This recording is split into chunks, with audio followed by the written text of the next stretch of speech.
Match आपने भी देखा, हमने भी देखा, बहुत सारी खामियां आपको भी नजर आई होंगी। आपका तीनों जो इस वक्त हैं, फरहान, नाफे और उस्मान, वो तीनों विकेट कीपर नहीं हैं। इस टाइम अगर आप T20 की बात करें तो आपके पास यही कुछ है। ये मेरा ऑनेस्ट आंसर है आपको। आपके ख्याल में क्या माइक हेसन को फुली अथॉरिटी है? वो अपनी मर्जी से प्लेइंग 11 बनाते हैं, अपनी मर्जी से प्लेयरों को रेस्ट देते हैं। वो पहले बता देते हैं एक हफ्ता पहले कि तुम ये वाला मैच खेल रहे हो, तुम ये वाला नहीं खेल रहे। जो मुझे इस कोच की थ्योरी समझ आती है ना कि he likes allrounders. Mickey Arthur की एक बहुत अच्छी क्वालिटी थी, बिल्कुल। जो 20-25 लड़के थे ना, उन्हीं में से ही खेलते थे। उसके टेन्योर में कोई 35 डेब्यू नहीं हुए। अगर आप लोग गलत हो, बोलो कि ये गलत है, ये अपना रोल नहीं दे रहा, ये अपना रोल पूरा नहीं कर रहा, ये बात आज ड्रेसिंग रूम में हम क्लियर करके यहाँ से निकलेंगे, अगला पूरा टूर्नामेंट खेलेंगे हम इस थॉट के साथ। आप मेरे बारे में नेगेटिव सोचेंगे ना तो मेरी आपको अच्छाई भी बुराई लगेगी, क्योंकि आपकी सोच ऐसी है मेरे बारे में। ठीक, कुछ एक्स क्रिकेटर्स ने मीडिया पे बैठ के मेरी इंजरी को फेक कहा था। अस्सलाम वालेकुम, स्पेस स्पोर्ट्स इनसाइट के साथ मैं हूं उमैर अलवी और आज हम हमारे गेस्ट हैं मोहम्मद आमिर साहब। जी आमिर साहब, कैसे हैं आप? अल्हम्दुलिल्लाह सर, ठीक। मैच आपने भी देखा, हमने भी देखा, बहुत सारी खामियां आपको भी नज़र आई होंगी, हमें थोड़ी सी खामियां भी नज़र आई उसमें। लेफ्ट आर्म पेसर्स हमने 2 खिलाए, आप लेफ्ट आर्म पेसर हैं, आप बताएं कि एक जो है वो 2 ओवर में 23 रन पड़ रहा है उसको, एक जो है वो अनप्लेएबल है, तो इसकी क्या वजह है? देखिए, वो आई नो कि आप नाम नहीं ले रहे कि शाहीन की बात कर लेते हैं। शाहीन, मैंने पहले भी कहा था कि काफ़ी अरसे से स्ट्रगल कर रहे हैं। आई डोंट नो कि इशू क्या है। देखिए, अब मैं तो नहीं बता सकता ना कि इनसाइड क्या चल रहा है। ये तो इंसान खुद बता सकता है कि क्या ओवरलोड है, इंजरी इश्यूज हैं, फिटनेस इश्यूज हैं, क्या है। क्योंकि वो जो उनका स्विंग है वो ख़त्म हुआ हुआ है। ठीक है, आई अंडरस्टैंड, क्योंकि आजकल विकेटों पे जो है ना वो स्विंग नहीं मिलता है। एज अ बॉलर अगर मैं बात करूँ, स्विंग कम हो गया क्योंकि लोगों को भी छक्के चौके देखने हैं, तो हाई स्कोरिंग गेम्स के लिए फ्लैट विकेटें बनाई जाती हैं। लेकिन फिर ऑन दी अदर हैंड फिर आपको थोड़ी सी T20 में स्मार्टनेस लानी पड़ती है, वेरिएशंस लानी पड़ती है। जैसे आपने दूसरे बॉलर की बात की, सलमान मिर्जा की, तो वो कटर्स भी यूज़ कर रहे हैं, स्लो बाउंसर्स भी यूज़ कर रहे हैं। यस, विकेट की डिमांड के हिसाब से आपको अगर रन हो जाते हैं ना तो फेयर इनफ कि ठीक है, विकेट पे जो है जो स्टॉक बॉल था वो स्लो बॉल था, तो उस पे भी अगर रन हो जाते तो इट मींस के batsman having a good day, तो ठीक है। लेकिन आप एक ही रन से, एक ही तरीके से रन्स खा रहे हैं, वो फिर कहीं ना कहीं आप वाली बात के वरिंग साइन आता है। और ये वर्ल्ड कप है, इसमें आप किसी टीम को, मैं ऑनेस्टली कोई छोटी बड़ी टीम नहीं है, वर्ल्ड कप में प्रेशर सब पे एक जैसा ही होता है। ये मैं जरा आपको क्लियर कर दूं, क्योंकि वर्ल्ड कप में कोई छोटी बड़ी टीम नहीं है जो उस दिन अच्छा खेलता है, क्योंकि वर्ल्ड कप का प्रेशर सब पे एक जैसा है, क्योंकि सबका गोल एक है, वो है वर्ल्ड कप जीतना। तो हर बंदा एक ही माइंडसेट से ग्राउंड में आता है, बल्कि बड़ी टीमों पे ज्यादा प्रेशर होता है। बजाय कि नीदरलैंड हो गया या नमीबिया हो गया, इन पे प्रेशर कम होगा, बल्कि ये अच्छी क्रिकेट खेलेंगे तो इनका कॉन्फिडेंस और बहाल होगा। वर्ल्ड कप से पहले एनालिस्ट जितने बैठे हुए, साबिक क्रिकेटर्स जितने बैठे हैं, उनको पता है कि प्रॉब्लम क्या है। जो आपका देखने वाले हैं उनको पता है कि प्रॉब्लम क्या है, तो जो सिलेक्ट करने वाले हैं उन्हें क्यों नहीं पता कि प्रॉब्लम क्या है? प्रॉब्लम पता सबको होती है ऑनेस्टली, लेकिन फैसला जो कहते हैं ना, डिसीजन मेकर, वो स्ट्रांग होने चाहिए। वो कहीं ना कहीं आगा में थोड़ी सी मुझे नजर आती है कि वो थोड़े अभी से फैसले करना शुरू हुआ है। जैसे उसने अपना बैटिंग नंबर चेंज किया, बाबर को ओपन से 4 पे लेके आया, रिजवान को जो चीजें अच्छी हैं वो अच्छी हैं, लेकिन कहीं ना कहीं और भी है, रूम ऑफ इम्प्रूवमेंट हर जगह होता है।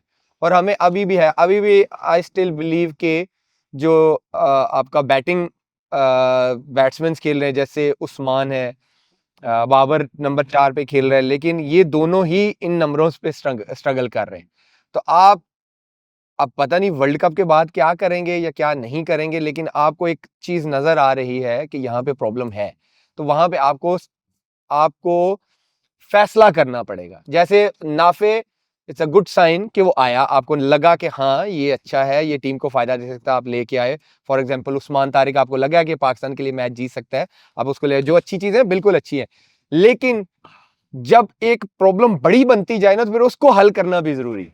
अब आपको पता है कि अरसे से हम स्ट्रगल करते आ रहे हैं मिडिल ऑर्डर्स में, तो आपको वो प्रॉब्लम हल करनी है। अदरवाइज, क्योंकि बड़े आप देख लें, जो नीदरलैंड की बात कर रहे थे मैच की, आपके मिडिल ऑर्डर की वजह से मैच हम हारने लगे थे। वो तो फहीम ने आके एंड में जो है वो तो अगर फहीम का कैच वहां पे हो जाता, पाकिस्तान मैच हार चुका हुआ था। तो ये चीजें आपको हाईलाइट करनी है कि आपको फिनिशर और मिडिल ऑर्डर में तगड़े प्लेयर्स चाहिए ही चाहिए, स्पेशली T20 में। तो वो आप 3-4 प्लेयर्स एंकर्स नहीं खिला सकते T20 में, ये प्रॉब्लम मुझे नजर आती है। नहीं बिल्कुल आप सही कह रहे हैं, क्योंकि देखिए उस्मान जो है जब वो आया है टीम के अंदर तो उस्मान तो ओपन कर रहा था। Yes. आपने उसको ओपन करते हुए देखा ना, फखर को देख ले, फखर को देखें, फखर ओपन कर रहा था, आपने उसको इतना शफल किया कि अब वो बाहर ही तकरीबन हो गया।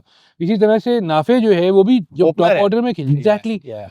तो क्यों हमारी अकल नहीं आ रही है कि हमें अगर खिलाना है, प्लस आपका तीनों जो इस वक्त हैं, फरहान, नाफे और उस्मान, वो तीनों विकेट कीपर नहीं हैं। नहीं, पार्ट टाइमर्स। उस्मान फिर आप कह सकते हो बैटर, क्योंकि वो लंबे अरसे कर रहे हैं, लेकिन फरहान और वो क्या कहते हैं, नाफे नहीं है।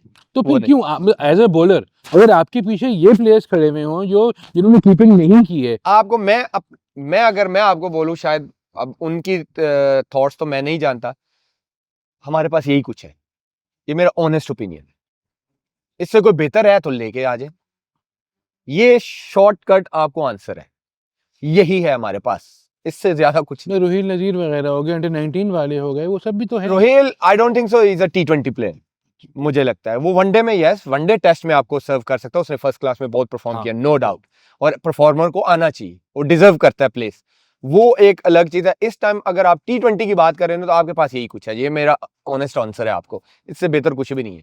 हारिस थे, बैकअप था, लेकिन उनको भी प्रॉब्लम क्या रहा, ओपन 3, 5, 7, आज वो किधर है, वो भी कहीं नहीं है। कोई सेटल, जब अगर आप किसी प्लेयर को लेके आते हैं ना, जो मुझे लगता है हसन नवाज, ये अगर मुझे आप लेके आए ना कि यार ये न्यू बॉल अच्छा करता है, तो आप मेक श्योर करें जब उसको चांसेस मिल रहे हैं तो फिर नए बॉल भी मिल रहे हैं उसको। आप अगर एक बंदे को लेके आए, आपको पता है कि अच्छा ओपनर है, तो फिर उसको अगर पूरा रन देना है, फॉर एग्जांपल साइम अयूब, आपने पूरा रन दिया, आहिस्ता आहिस्ता अब डिलीवर करना शुरू। अभी भी उसने उस तरह डिलीवर नहीं किया जितने उसको चांसेस मिले, लेकिन आहिस्ता आहिस्ता करना शुरू, क्योंकि उसको अपने नंबर पे प्रॉपर चांसेस मिले। इसी तरह जब आप कोई प्लेयर लेके आते हैं जिस चीज में वो होता है कि वो स्पेशल है यार इस चीज में, फिर उसको उसमें पूरा चांस है, वरना फिर हम और आप कल फिर यही बातें करते रहेंगे कि प्रॉब्लम सबको नजर आ रही है लेकिन हल क्यों नहीं हो रही। वो हल इसलिए नहीं हो रही कि जब हम कोई चीज करते हैं तो उसको ऊपर नीचे उल्टा सीधा कर देते हैं, वो नहीं होता। फिर हम लोग ने अभी जो है कोच हमारे माइक हैसन है, T20 जानते हैं, मकलम तक को उन्होंने जो है सिखाया है, सब है। कि आपके ख्याल में क्या माइक हैसन को फुली अथॉरिटी है फैसले करने की? सीधा आपको बताऊं, बिल्कुल है, बिल्कुल है। वो अपनी मर्जी से प्लेइंग 11 बनाते हैं, अपनी मर्जी से प्लेयरों को रेस्ट देते हैं। वो पहले बता देते हैं एक हफ्ता पहले कि तुम ये वाला मैच खेल रहे हो, तुम ये वाला नहीं खेल रहे, इट मींस कि पूरी अथॉरिटी। तो फिर वो शाहीन को क्यों नहीं समझा पा रहे? इस टाइम जो मुझे लगता है, आपका अगर आप मेरा आंसर सुनना चाह रहे हैं, मुझे लगता है आपका best fast bowling combination Salman Mirza और नसीम शाह है। सही है। एक, क्योंकि देखें सलमान और शाहीन एक ही एंगल के बॉलर हैं, लेफ्ट आर्म है। एग्जैक्टली। नसीम का आपको एक एंगल चेंज हो जाता है, राइट आर्म फास्ट बॉलर, फिर 140 करता है। हाँ। फिर अभी आपने अगर उसकी रिसेंटली देखी हो ना T20 में, वो बेहतरी की तरफ जा रहा है। लास्ट वो ILT खेला था, उसने बहुत अच्छी बॉलिंग की। CPL में मैं भी उधर ही था, खेल रहा था, वो भी खेला, उसने बहुत अच्छी और तेज बॉलिंग की, उसकी पेस भी वापस आई है। तो मुझे लगता है इस टाइम आपका जो कॉम्बिनेशन है वो सलमान मिर्जा और नसीम शाह ही होने चाहिए। फहीम से हम बॉलिंग नहीं कराते। लेकिन अच्छा है कि उसने मैच जितवा दिया, यस। लेकिन ये आपने बहुत अच्छा क्वेश्चन किया है कि फहीम अगर खेल रहे हैं ना, तो कहीं ना कहीं मिडिल ओवर्स में फिर आप उसको ओवर भी कराएं। अदरवाइज देखिए, नो डाउट मैं एज अ क्रिकेटर आपको ये बात करूंगा, फहीम रोज ऐसे मैच नहीं जिता सके। फिर आप पूरा बैट्समैन खिलाएं या हाँ, पूरा बॉलर? यही मेरा सवाल है कि शादाब जैसे हैं, यस, या शादाब आपको रोज ना विकेटें लेगा ना रोज वो या छक्के फिर आप मारेगा। पूरा बॉलर खिलाएं, क्योंकि शादाब ऑलराउंडर खेल रहा है ना, नवाज ऑलराउंडर खेल रहा है। यस, और लोग कहेंगे ओ देखो जी फहीम ने मैच जिताया, बिल्कुल जिताया है और क्रेडिट जाता भी है बड़ा।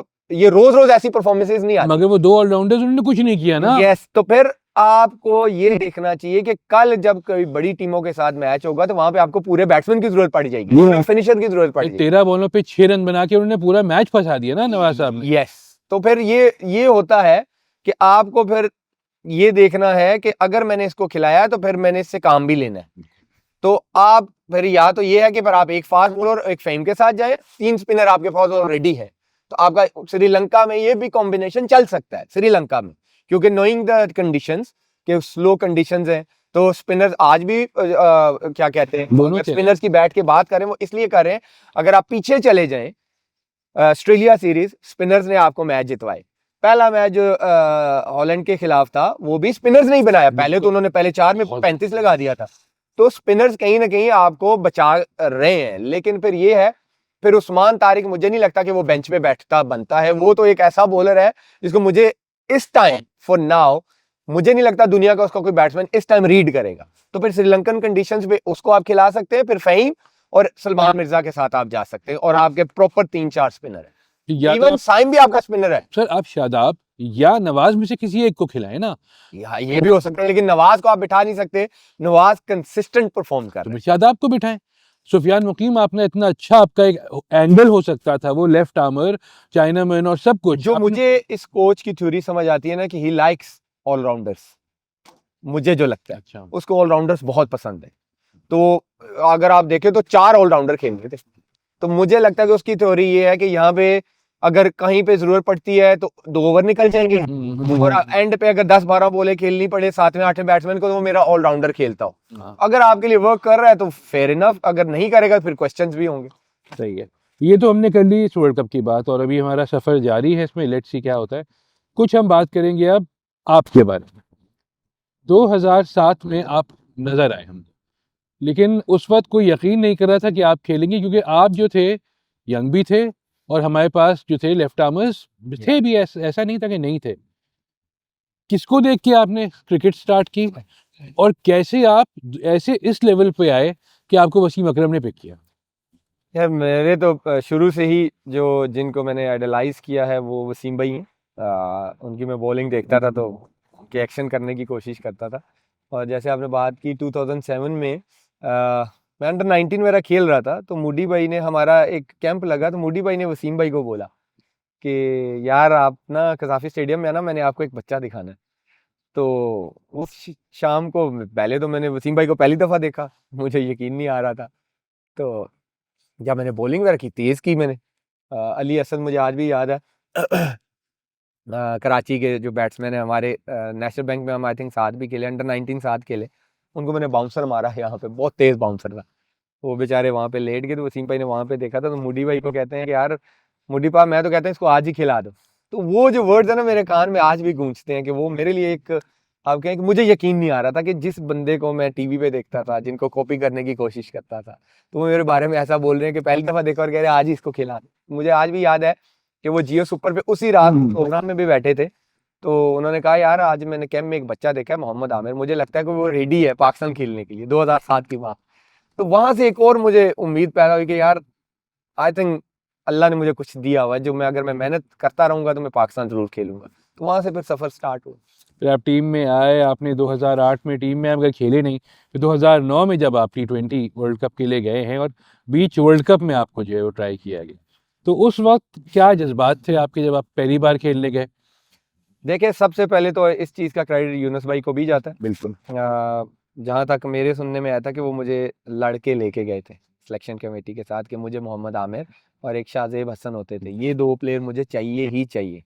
तो वो आई थिंक क्रेडिट उनको भी जाता है, क्योंकि मैं I am a strong believer के जो टीम बनती है या जो प्लेयर बनते हैं ना, वो एक अच्छी लीडरशिप क्वालिटी की वजह से बनते हैं। बिल्कुल। और आई थिंक वर्ल्ड कप भी हम, लाला की नो डाउट बहुत अच्छी परफॉर्मेंस थी, सईद भाई की, गुल्ली भाई की, लेकिन उसमें यूनुस भाई की लीडरशिप की क्वालिटी बहुत ज़्यादा थी। मुझे लगता है कि जिस तरह के उन्होंने फैसले किए, एक यंग लड़का, मुझे नहीं लगता यूनुस भाई कप्तान अगर ना होते कोई कहता पहला कि नहीं ओवर। पहला वर्ल्ड कप इस यंगस्टर को ही ले जाओ, मुझे नहीं लगता, जहां तक मेरी ये सोच है कि कोई और कप्तानों को कहता नहीं, आप खुद कैप्टन होते, आप किसी नए को नहीं शायद मैं ना चांस लेता, मैं शायद चांस ना लेता। तो ये क्रेडिट उनको जाता है। फिर लाला को 5 से लेके नंबर 3 पे खिलाया, उन्होंने कहा नहीं ये 3 पे ही खेलेगा, तो मुझे नया बॉल कराना पावर प्ले में, तो ये एक लीडरशिप की क्वालिटी बताती है। तो आई थिंक ये क्रेडिट यूनुस भाई को भी बहुत ज्यादा जाता है। फिर फाइनल में तिलकरत्ने दिलशान सामने, इन फॉर्म बैट्समैन, दुनिया उससे कांप रही है, और एक 17 साल का लड़का जो है वो उसको आउट कर रहा है, और आप कैच पकड़ रहे हैं शाहजेब हसन। शाहजेब हसन ने पकड़ा। वो ऐसा था कि आई थिंक यूनुस भाई से मेरी बात भी हुई थी कि क्योंकि अर्ली ऑन अगर इसका ये शॉट लग जाए ना तो फिर ये खुल जाता है, क्योंकि एक बैट्समैन की होती है, कहते हैं कि यार इसकी गो थ्रू शॉट है, ये जब फंसता है तो ये शॉट खेलता है। और उन दिनों में जब उसका ये शॉट लगता था ना, उसके बाद वो रुकता ही नहीं था। तो आपने अगर देखा हो, मैंने पहले 3-4 बॉल जो है शॉर्ट ऑफ द लेंथ किए थे कि इसका जो मोमेंटम है वो यही रहे कि पीछे बॉलिंग हो रही है। तो 3 के 4 बॉल हुए, चौथे बॉल मैंने फाइन लेग ऊपर बुलाया, स्क्वायर मैंने पीछे कर दिया। पहले फाइन मेरा पीछे था, स्क्वायर ऊपर था। तो वो उसको वो यही लगा कि उसको कि अब ये आगे ही करेगा तो मैं ये मारने जाता हूँ। तो फाइन ऊपर था, वो मारने गया, वो अलग लेंथ बॉल था, अच्छा किक भी किया, वो शाहजेब ने कैच भी अच्छा पकड़ा। और आई थिंक वो एक टर्निंग पॉइंट भी था, क्योंकि वो लीडिंग रन स्कोरर था पूरे टूर्नामेंट का और मोमेंटम भी दे रहा था ऊपर से, तो रन ही वही करता था। आई थिंक वो भी एक बड़ा मेमोरेबल मेरे लिए लम्हा है कि वो ओवर आज भी लोग, मैं अक्सर सोशल मीडिया पे उस ओवर की वीडियोस भी देखता हूँ, बहुत मिलियन में व्यूज भी चल रहे होते हैं।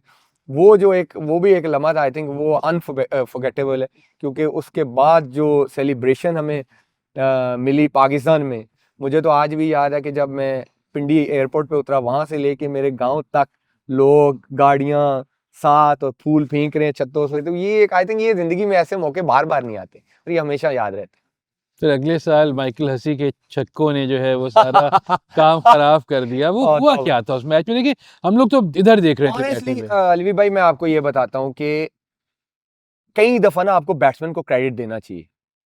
सईद भाई उस टाइम दुनिया के सबसे बेस्ट स्पिनर थे। सही है। सईद भाई को उस ओवर में 18-19 होना, इट मींस के बैट्समैन ने कुछ बहुत स्पेशल किए। उस दिन सईद भाई ने बॉलिंग भी बहुत अच्छी की थी। वो जो उसने 3 छक्के अगर आप देखें ना, बहुत अच्छे शॉट्स मारे हैं। और कई दफा आपको बैट्समैन को एज अ बॉलर मैं कहता हूं क्रेडिट देना चाहिए। वो आई थिंक, और हसी ने उसके बाद इंटरव्यू भी दिया था, मुझे लगता है कि ये मेरी लाइफ की बेस्ट इनिंग है, इसके बाद मैं ऐसी इनिंग खेल भी नहीं सकूंगा। तो मैंने आपको जैसे बोला ना, कुछ मौके ऐसे होते हैं, मोमेंट्स आते हैं, वो लाइफ में एक बार ही आते हैं, 1 से 2 बार आ जाएंगे। तो वो आई थिंक हस्सी का वो लाइफ का बेस्ट मोमेंट था, जो उसने हमसे ऐसे मुंह से ना सेमीफाइनल छीन के ले गया था। तो वो आई थिंक क्रेडिट उसको भी बहुत जाता है। फिर देखें उसके बाद हम T20 वर्ल्ड कप जब जीते, उसके बाद में कोई खास चीज़ नहीं जीती हम। एशिया कप एक दफ़ा बीच में जीत गए थे जो उसके बाद फिर हमारे एक ऐसा पीरियड आया था कि हम नहीं जीत रहे थे। फिर हम 2017 में गए चैंपियंस ट्रॉफी खेलने, पहला मैच इंडिया से हार गए, और उसमें आप भी थे, और उसमें वहाब रियाज भी थे, और उसमें अहमद शहजाद भी थे, सब थे। अहमद शहजाद थे ना उस मैच के बाद, अहमद शहजाद और वहाब रियाज को ड्रॉप किया गया, फ़खर जमान को लेके आए, और आप थे, फिर जुनैद भी थे उसके अंदर। और उसके बाद फिर एक ऐसा सिलसिला शुरू हुआ जो फाइनल तक नहीं रुका। क्या ड्रेसिंग रूम में बात क्या हुई थी पहले मैच के बाद? देखे वो जो टीम बिल्ट हुई थी ना 2016 के जुलाई अगस्त से, मिकी आर्थर ने चार्ज संभाला था, अगर आपको याद हो। मिकी आर्थर की एक बहुत अच्छी क्वालिटी थी, आपने उसके टेन्योर में आपने देखा होगा कि वो बहुत ज्यादा टीम में शफलिंग नहीं करता था। ये आपने देखा होगा। बिल्कुल बिल्कुल। जो 20-25 लड़के थे ना, उन्हीं में से ही खेलते थे। उसके टेन्योर में कोई 35 डेब्यू नहीं हुए।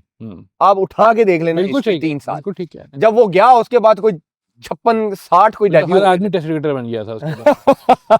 तो उसकी एक क्वालिटी थी कि उसने हर लड़कियों को एक खुला रन दिया हुआ था कि तुम नहीं करना है, तुम नहीं खेलना है। और जब वो फिर गुस्सा भी होता था, लड़के उसकी बात को सीरियस भी लेते थे, सुनते भी थे कि ये क्या कह रहा है। जब हम आपने जो बात की हम इंडिया से हारे, उसने मीटिंग बुलाई। और सही, वो इमोशनल कोच है, वो he is very emotional. But जो लड़कों को वो कॉन्फिडेंस या फ्री हैंड वो देता है, मैंने अपनी लाइफ में बहुत सारी क्रिकेट खेला हूँ इधर उधर, मैंने ऐसा कोच नहीं देखा। वो जो बात कहता था प्लेयर को कि हाँ आमिर तुमने ही ये अगले 3 महीने सीरीज खेलनी है, तो वो मेक श्योर करता था कि वही प्लेयर खेले। उसने बुलाया और उसकी लड़के बहुत, आज उसके टेन्योर में जितने भी लड़के खेले आप उससे पूछ लेना, सारे उसको मिस करते हैं। हम भी मिस करते। तो वो पाकिस्तान से ना उसको एक अलग सी मोहब्बत हो गई थी। तो वो ना उसके दिल पे लगती थी जब पाकिस्तान हारता। तो उसने मीटिंग बुलाई, उसने कहा इधर आ जाओ सारे। उसने कहा जो जो जिसके दिल में है ना, वो सब बोलेंगे यहाँ। कोई सीनियर नहीं है, कोई जूनियर नहीं है, प्रॉब्लम कहाँ आ रही है? अगर हम गलत है ना, हमें बोलो कि हम कोचेज जो हैं आपको प्रैक्टिस नहीं ठीक करा रहे, हम आपको प्लान्स नहीं सही दे रहे, हम आपकी फिटनेस पे ध्यान नहीं दे रहे। अगर आप लोग गलत हो, बोलो कि ये गलत है, ये अपना रोल नहीं दे रहा, ये अपना रोल पूरा नहीं कर रहा। ये बात आज ड्रेसिंग रूम में हम क्लियर करके यहाँ से निकलेंगे, अगला पूरा टूर्नामेंट खेलेंगे हम इस थॉट के साथ। सब बोले, हफीज भाई, मलिक भाई, सैफी भाई, सब ये प्रॉब्लम आ रही, ये प्रॉब्लम आ रही, हमें माइंडसेट चेंज करना है, हमें एक दूसरे के साथ सपोर्ट करनी है, ये जो खींचातानी है ये खत्म करनी है। और वो मीटिंग, और सब ने वहां पे प्रॉमिस किया भाई इसके बाद किसी को कंप्लेन नजर नहीं आएगी। वो फिर आपने देखा फाइनल तक का सफर पे टीम नहीं रुकी। वो एक, जब मैं हमेशा बिलीव करता हूँ माइंडसेट, ये बहुत जरूरी है एक क्रिकेटर का, इवन क्रिकेटर का, एक स्पोर्ट्समैन का, एक नॉर्मल जिंदगी में, जो एज अ मुस्लिम भी अगर हम बिलीव करते हैं कि जो अल्लाह कहता है आपका दिमाग सोचता है ना, आपकी बॉडी वैसे रिएक्ट करती है। आपके अंदर जो थॉट होती है ना, वो आपसे आधा काम तो वो करवाती है। आप फॉर एग्जाम्पल, इसकी अगर मैं नॉर्मल जिंदगी में आपको एग्जाम्पल दूं, आप मेरे बारे में नेगेटिव सोचेंगे ना, तो मेरी आपको अच्छाई भी बुराई लगेगी, क्योंकि आपकी सोच ऐसी है मेरे बारे में। ठीक, जब आप मेरे बारे में अच्छा सोचेंगे ना, तो आपको कुछ अच्छाइयां भी मेरे अंदर नजर आएंगी। इसका मतलब है कि ये सोच का जो है ना, ये बहुत एलिमेंट है आपकी लाइफ में, कि आप अंदर से क्या सोचते हो। आपके अंदर डर तो नहीं है कि मैं हार जाऊंगा, यार मुझे मारना पड़ जाए। अगर ये नहीं है ना, उस मीटिंग के बाद ये मेक श्योर हुआ था कि भाई अब खेलनी है तो फिर ऐसे ही खेलनी है, डरना नहीं है। जितनी गालियां पड़नी थी पड़ रही हैं, अब जो होगा इससे अच्छा ही होगा। और फिर आप देख लें, हम फाइनल भी ऐसा जीते हैं कि अल्लाह। ये फाइनल मुझे अच्छी तरह याद है, बहुत सारे लोग थे जिसमें हम लोग खुद भी शामिल थे, जिन्हें यकीन था कि पाकिस्तान जो है वो शायद ना जीते, क्योंकि इंडिया की टीम बहुत स्ट्रांग थी। हमारे पास opener Azhar Ali, makeshift opener, Fakhar Zaman पहली बार पहला टूर्नामेंट खेल रहे हैं, शादाब खान जो हैं उसमें वो नए लेग स्पिनर लेके आए, वो सरफराज जो थे वो कैप्टनसी उनकी अच्छी थी, लेकिन कोई एक उसी सीरीज में आप मैच आ रहे हैं। आप और जुनैद भाई तो बेस्ट कैप्टन। हाँ, आप और जुनैद जो थे वो लेफ्ट आर्मर्स दो थे, और हसन अली भी बिल्कुल नया पहली बार। फाइनल में जब हुआ और उसने बुमराह की बॉल पे शॉट मारा और वो नो बॉल हो गई, वहां से आप ड्रेसिंग रूम में बैठे हुए थे, लेकिन आपका क्या था, बाकियों क्या था, और उससे कितना फायदा हुआ टीम को? देखिए, पहले तो ये है, जो मेरे लिए एक था कि जो हमने उस टाइम हम फाइनल पहुंचे ना, तो सारा जब आप एक रीकैप करते हो ना कि यार हम टूर्नामेंट शुरू कहां से हुए, तो वो थॉट आती थी कि यार टूर्नामेंट के पहले मैच के बाद इस टीम को कितनी गालियां पड़ी, कितना क्रिटिसिज्म हुआ, आज ये टीम फाइनल खेल रही है। पहला तो ये आपको एक बिलीव नहीं होता कि यार जब आप अल्लाह पे यकीन रखते हो ना, फिर ऐसे मौजज़े होते हैं। फिर दूसरा मेरे लिए ये था, जो ब्लेसिंग हुई, हमें उन्होंने टॉस जीत के बैटिंग करवा दी, क्योंकि हम तो चाह ही रहे थे, क्योंकि हमारी बॉलिंग फॉर्म में थी। अगर आप देखें, हमारी बॉलिंग अच्छा करता हुआ आ रही थी। वो हुआ जब उसका नो बॉल हुआ, तो हमें लगा भाई फखर का आज दिन है। हम सारे ना अंदर यस यस ऐसे स्क्रीन पे हम देख रहे हैं कि हुआ क्या, कॉर्ड बैन हुआ। अच्छा, हम ऐसे ही देख रहे हैं, लिटरली हम ऐसे थे। अच्छा, साथ ही उन्होंने नो बॉल चेक किया, नो बॉल सारों ने शोर मचा दिया। हमने कहा भाई फखर का, हम फखर को फौजी कहते हैं, मैंने कहा फौजी का दिन है भाई आज। और फौजी ने फिर ऐसा मारा है, तौबा तौबा तौबा। उसने, अल्लाह माफ करे, मुझे लगता है कि उसने अपनी लाइफ की बेस्ट इनिंग खेली थी वो। और उसका क्रेडिट अज्जू भाई को भी जाता है, अजहर अली को, बहुत जो उन्होंने उसके साथ पार्टनरशिप बिल्ड की है ना। फिर वो भी प्रॉपर स्ट्राइक रेट से खेले, वो उस दिन तेज खेले हैं वो ज्यादा तेज खेले शुरू में, वो प्रॉपर स्ट्राइक रेट से खेले, और वो जो मोमेंटम था ना, वो टिल द एंड हमारे साथ। बिल्कुल ठीक। फिर जीते आप जो थे उस 2000। मेरा जो जीतने वाली इसका क्रेडिट फिर मैं आपको सैफी भाई और मिकी को दूंगा। अगर आपको याद हो, श्रीलंका वाला मैच जो मैंने और सैफी भाई ने जितवाया था पार्टनरशिप पे, ठीक, सेमीफाइनल में मुझे बैक स्पैज्म हो गया था। मैं इंग्लैंड के अगेंस्ट नहीं खेला था, और रोमान खेला था, उसने विकेटें भी ले ली। यस, और उसने बहुत अच्छी बॉलिंग की थी। हुआ क्या, फाइनल से पहले मैं फिट हो गया, मुझे 4 दिन रहा बैक स्पैज्म। अब आप यहाँ पे एक कोच का माइंडसेट और एक कप्तान का, जो मैंने आपको बोली, माइंडसेट चेक करें। उन्होंने रोमान को बोला, नो डाउट आपने बॉलिंग बहुत अच्छी की है, लेकिन हमारा जो मेन पेसर है वो फिट हो गया, आमिर ही खेलेगा। इमेजिन दैट, एक बंदा 4 दिन से बैक स्पैज्म में है, खेला नहीं हुआ। वो कह रहे हैं, और उस लड़के को कह रहे हैं जिसने पिछले मैच में, बड़े मैच में परफॉर्म किया है। आप एक कोच का और एक कैप्टन का अपने प्लेयर पे ट्रस्ट देखें कि नहीं, हमारा मैच विनर ये हमारा मेन बॉलर है, ये खेलेगा। और वो कॉन्फिडेंस मेरे पे उनका शो करना, वो अल्लाह का ऐसा हुआ कि मेरी लाइफ का वो स्पेल ही बेस्ट बन गया। उन दोनों का वो, मुझे अगर वो चाहते, और शायद मैं अंडरस्टैंड भी करता, बिल्कुल वो कहते कि भाई यार दूसरा, आमिर तुम स्पैज्म से आए हो, यू नेवर नो, फाइनल है, इंडिया के साथ है, प्रेशर हर बंदे पे होता है, और अगर हार गए तो सब तुम्हें ब्लेम करेंगे। हाँ, अगर तुमसे परफॉर्म नहीं हुआ तो इसको क्यों खिलाया, उसको क्यों नहीं खिलाया जिसने आउट। ये बहुत बड़ी बात थी, और वो दिन मेरी लाइफ का बेस्ट दिन बना है। आज भी देखें, अगर मेरी क्रिकेट की कोई बात करता है, वो डेफिनेटली चैंपियन ट्रॉफी की लाजमी करता है। तो ये क्रेडिट भी उन 2 बंदों को जाता है। बॉलिंग आपने जब की उसमें विकेट नहीं, पहले ओवर में विकेट, दूसरे में विकेट, फिर आपका एक कैच ड्रॉप हुआ। उसके वो मतलब जब कैच ड्रॉप हुआ तो क्या रिएक्शन था प्लेयर को देख के, क्या कहा आपने? हमने तो नहीं सुना यहाँ। लिप रीडिंग सबको आती है। अगर हमें पता नहीं, हम अंदाजे लगा रहे थे, लेकिन फिर उसकी अगली ही बॉल पे कोहली का अच्छा, मैंने तो कुछ कहा, आप आवाम से पूछ लेना वो कैच छूटने के बाद उन्होंने क्या किया होगा। लेकिन कोहली का जब कैच छूटा ना, तो आपको बॉलिंग रनअप पे जाते हुए 15-20 सेकंड लगते हैं, 10 से 15 सेकंड आपको वॉक थ्रू करते जाते, आप ऐसे कर रहे होते हैं। मैंने कहा अल्लाह खैर करे। और कोहली का आपको पता है भाई साहब, चेजिंग में ऐसे, वो तो ऐसे चेज करते हैं जैसे स्वाप का काम है। वो तो चेज पे अगर वो खड़ा है तो कोई टीम ये नहीं सोच सकती कि इंडिया मैच हार गया। तो मैंने कहा अल्लाह खैर करे, क्या जिसका भी छूट गया। और अगर मैं सच बताऊं, उन तीनों में से जो टॉप 3 थे, धवन, शर्मा, कोहली, तीनों में से 2 भी खेल जाते ना उस दिन, ये रन 40 से 42 ओवर में चेज हो जाता। ये मैं आपको लिख के कह रहा हूं, क्योंकि इतना फ्लैट विकेट था।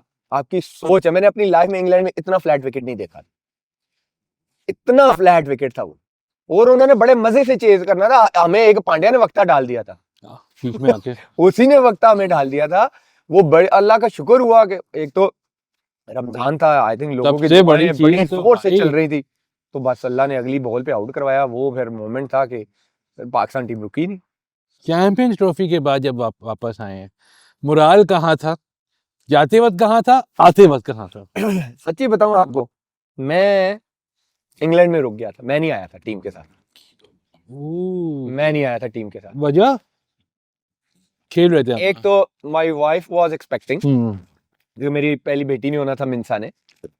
फिर मेरा काउंटी कॉन्ट्रैक्ट था एसेक्स के साथ, तो मैं पाकिस्तान की टीम आ जाते चले जाते। जितनी पाकिस्तान टीम सेलिब्रेशंस पे गई, प्राइम मिनिस्टर हाउस गई, टीवियों पे गई, मैं वाहिद प्लेयर था। आपको नजर नहीं आऊंगा, जाके वीडियोस मैं किसी इंटरव्यू में नहीं था। हाय हाय, ये तो ज्यादती नहीं है नहीं, मैं खुद ही, मुझे आई कॉल्स आई कि बीपर पे आ जाएं, ये आ जाएं, क्योंकि मैं शायद, क्योंकि यंग एज थी। आज से मैं आपको 9 साल पहले की बात बता रहा हूँ। कुछ एक्स क्रिकेटर्स ने, उस टाइम में बहुत हर्ट था मीडिया से, सही है। मीडिया पे बैठ के मेरी इंजरी को फेक कहा था, जो मुझे बैक स्पैज़म। अब इंजरी फेक हुई, यस, तो उससे क्या मतलब? कहते जी फेक है, इसकी इन्वेस्टिगेशन होनी चाहिए, इसने बहाना मारा है। वो मैं इतना हर्ट था कि फाइनल के बाद मैं इवन मीडिया पीछे, फाइनल हम जीते, नीचे सारा मीडिया मेरा वेट करता रहा कि आमिर से बात करें। मैं नहीं गया था, मैं इतना हर्ट था। मैंने कहा मैंने मीडिया से बात ही नहीं की। बिल्कुल ठीक है। तो वो शायद एक मेरे दिमाग में ना बैठी हुई थी, क्योंकि मैं इतना हर्ट था कि यार मतलब आप बात करो, परफॉर्मेंस पे बात करो, और बाकी मैच जितवाए ना। हाँ, परफॉर्मेंस पे बात करो कि नहीं आमिर को नहीं खेलना चाहिए था, इसको खेलना चाहिए था। Fair enough, open. आप, मैं भी क्रिकेटर्स पे बात करता हूँ, मेरे पे भी करते हैं। परफॉर्मेंस पे होनी चाहिए, ओपन होनी चाहिए। हमने वो जो कोट पहना, गोल्ड मेडल पहना, वो है मेरे लिए अचीवमेंट। वो थी अचीवमेंट, ये नहीं थी कि आगे टीवी पे बैठ के तो सेलिब्रेट करूँ ना। अचीवमेंट वो थी कि जब हम स्टेज पे गए, कोट पहना चैंपियंस का, गोल्ड मेडल पहना, वो अचीवमेंट थी। Fair enough.